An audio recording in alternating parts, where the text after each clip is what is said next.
Momento de la literatura, en este caso Jorgelina Garrote, la profe en letras, nos trae un texto de ciencia ficción que se llama Titanis, el armario de la luna, de Esteban Valentino. ¿Y la pregunta que nos hiciste cuál era? Y la pregunta tenía que ver con ofrecerte, regalarte un viaje. A ver. Un viaje todo pago. Te pago una fortuna por hacerlo, no vas a envejecer porque tenés que dormir mucho tiempo para poder hacerlo. Tenés que viajar al espacio y queda muy lejos. Te vas a despertar dentro de 34 años. ¿Lo vas a tomar o lo vas a dejar? ¿Y a dónde íbamos? No sé, no dice dónde vamos. Vamos al espacio, es un viaje con vos. Un viaje con vos. Sí, vas acompañado con otros 4 tripulantes más. Ajá. Seleccionados, muy brillantes en lo suyo.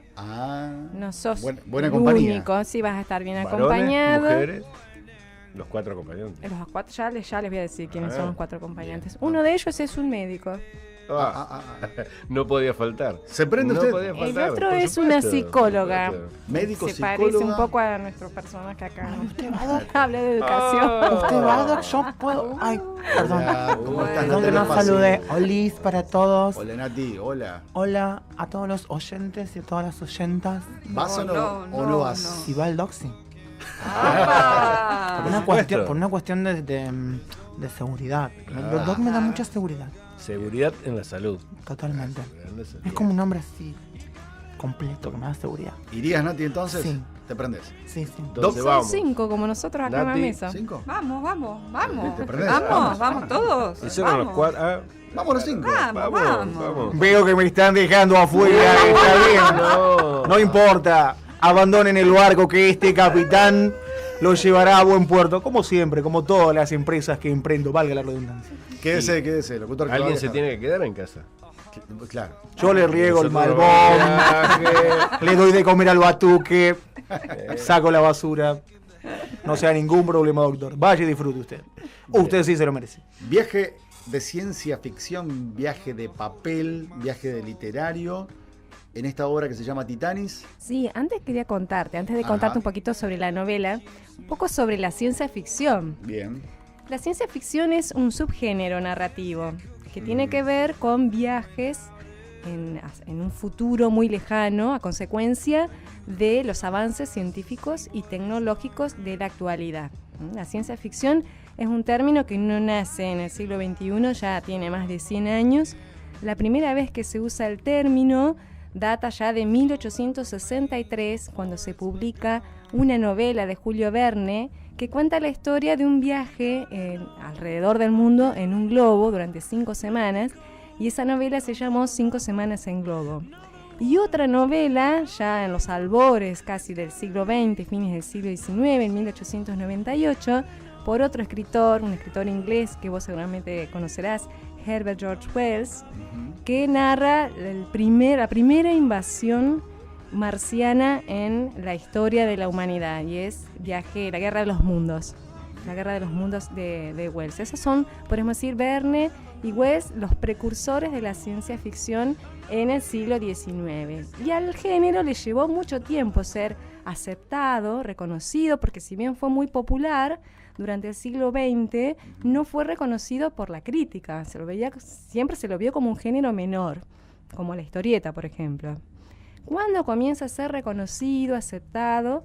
Cuando aparecen, podríamos decir, grandes escritores como Ray Bradbury, como Isaac Asimov, Arthur Clarke, Philip Dick, Ursula Le Guin, entre otros. El cine le sacó un rédito Sí, enorme muchísimo, a esa y le literatura. dio el puntapié que necesitaba el género para hacerse realmente no solo popular, sino también reconocido por la crítica, porque la crítica comienza a ver que realmente el planteo que hace la ciencia ficción tiene que ver con una pregunta muy importante: ¿hacia dónde vamos y cómo va a ser nuestro futuro? Porque la ciencia ficción crea mundos posibles, mundos imaginarios, posibles pero imperfectos, y nos está diciendo que tenemos que corregir esos errores de ese mundo imperfecto en el presente. Siempre la ciencia ficción mira al futuro, pero reflexiona sobre nuestro presente. ¿Cómo estamos? ¿Qué errores tenemos que corregir para que la humanidad no corra riesgo de perecer como tal, como género humano? Por eso podemos decir que la ciencia ficción tiene dos vertientes, una vertiente utópica, que tal vez no es la más desarrollada, y una vertiente distópica, una realidad futurista negativa que muestra ese futuro mucho peor del mundo en el cual estamos viviendo, ¿sí? Y bueno, tenemos muchos temas en relación. Bueno, vamos a pensar algunos títulos, desde el cine, desde las novelas. Acá yo tengo algunos anotados: Matrix, Terminator, El hombre invisible, Fahrenheit 1984, El planeta de los simios. Y en casa seguramente se deben estar acordando de alguna película. Hace poco, charlando acá en off, Alba contaba de una película, Marte, puede ser, que se llamaba así. Que se le olvidan a Matt Damon. Sí, que está perdido en el planeta Marte y tiene que sobrevivir. Bueno, permanentemente hay películas de ciencia ficción circulando. Series como el viaje a las estrellas, por ejemplo, también, que hablaban de esos viajes por la guerra de las galaxias. Claro. Sí, ahí hay un atractivo y evidentemente es un género popular, ¿sí? Bueno, para construir estos mundos alternativos, la ciencia ficción se vale de muchos temas. Yo te los voy a leer algunos porque son un montón. A ver si vos te acordás de alguna película, alguna novela en relación con estos temas. Uno es Los viajes por el tiempo y el espacio, que tiene mucho que ver con la novela que les traje, La rebelión de las máquinas, las guerras interplanetarias, las invasiones alienígenas a la Tierra, la conquista de otros planetas, el descubrimiento de mundos perdidos en nuestro mundo, la existencia de dimensiones paralelas, la exploración de regiones inaccesibles para el hombre, la manipulación genética y el mundo virtual. Podemos decir ya que este es un tema muy, muy contemporáneo. Y me olvidé de comentar algunos, podríamos decir, escritores. Yo no quería dejar de mencionarlos, y cuando comencé con los escritores extranjeros me olvidé de mencionarlos, los grandes escritores argentinos también que han cultivado la ciencia ficción, como Héctor Oesterheld, como Angélica Gorodicher y Pablo Capana, que dice de la ciencia ficción que la ciencia ficción está de alguna manera creando una mitología del futuro. Tenemos ya una mitología del pasado, la ciencia ficción va a ser nuestra mitología del futuro. Bueno, y hablando de Titanis, de Esteban Valentino, que tengo acá, es una novela publicada para podríamos decir, una editorial que pensó en un público adolescente, pero como yo siempre digo, cuando la novela es buena, es para todos los lectores. Esta novela, bueno, como te decía, está situada en el futuro. Estamos en el año 3208, siglo 30, muy lejos en el tiempo, con muchos avances tecnológicos. Se han elegido a 5 personajes para poder hacer este viaje que va a demandarles 34 años de hibernación.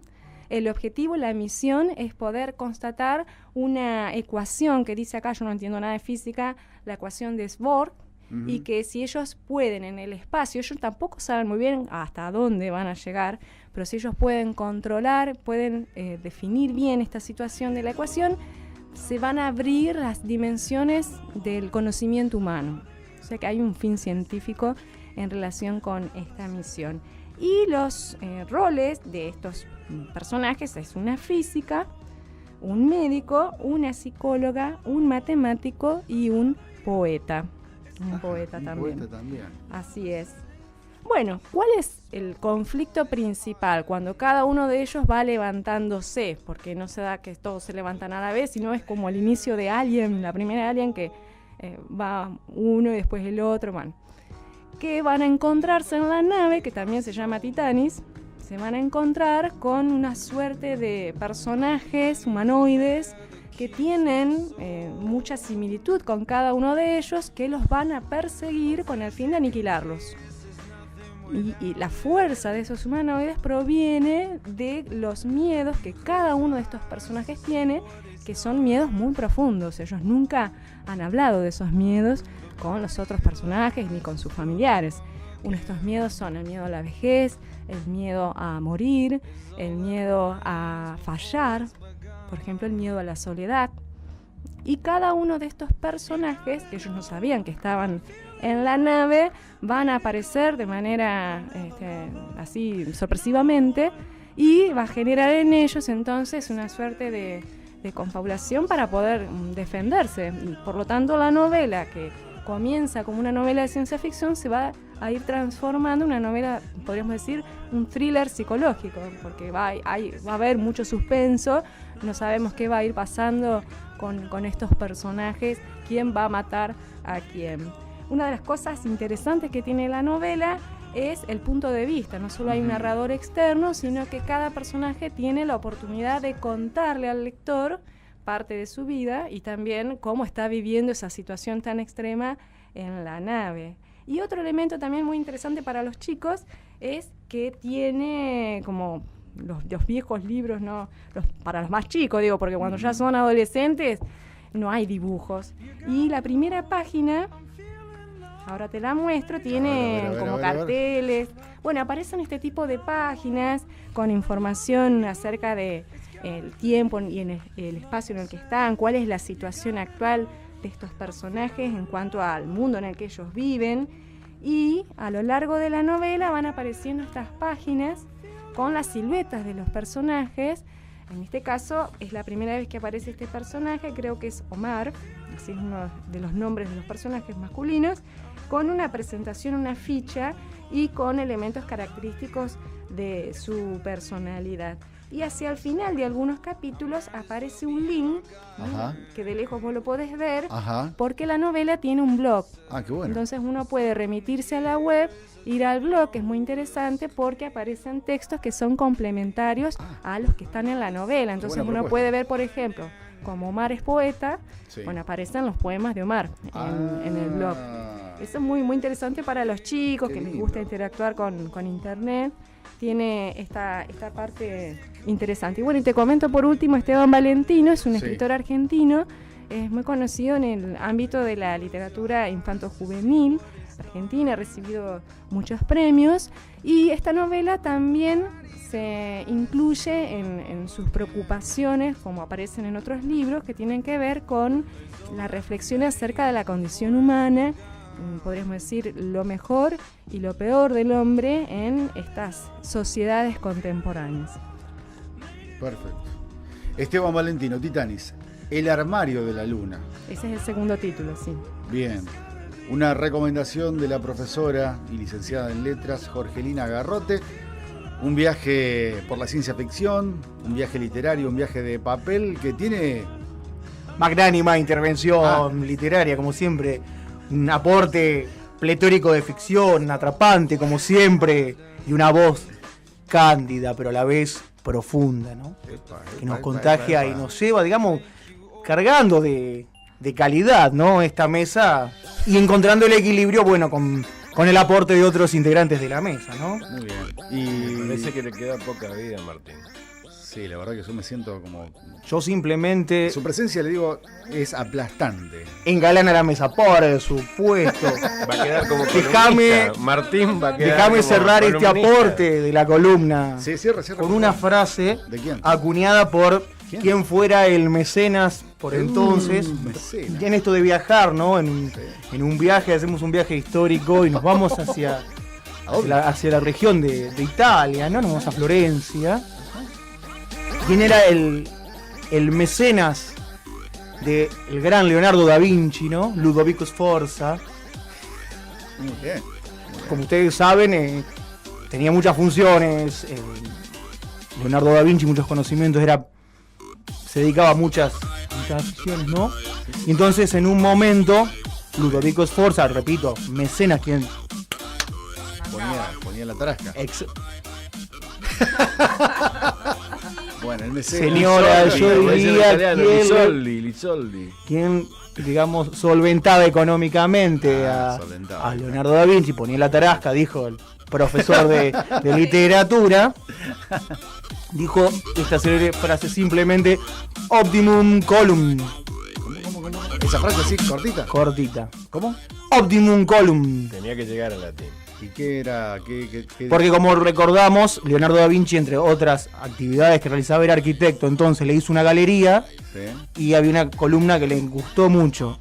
Optimum column. Así la columna de Jorgelina Garrote, Optimum column, excelente. Muy bien. Bárbaro. ¿Qué relación? Por supuesto. Analogía se llama eso. Sí. Erudita en la cita. Muy bien, muy preparado, muy leído este locutor. La verdad que es maravilloso. Bueno, vamos, Piqui, de la música, ¿te parece? A ver qué dice Andrés Calamaro. Y luego prepárate, porque vamos a cambiar el mate. Me parece que ya es hora de hacer un cambio. Y la indicada es la mujer en multimedios de la tele y la radio. Me refiero a... No sos vos, Nati, ¿eh? No, es ella. Yo ¿Quién? vine exclusivamente, Sí. para contemplar, para poder verla a Tania. En un Que soy ratito, su fan. Tani hace un cambio de mate, pero antes nos cambia la música, nos cambia el humor. Andrés Calamaro. Tu mano apoyada en la mía. A ver, Andrés.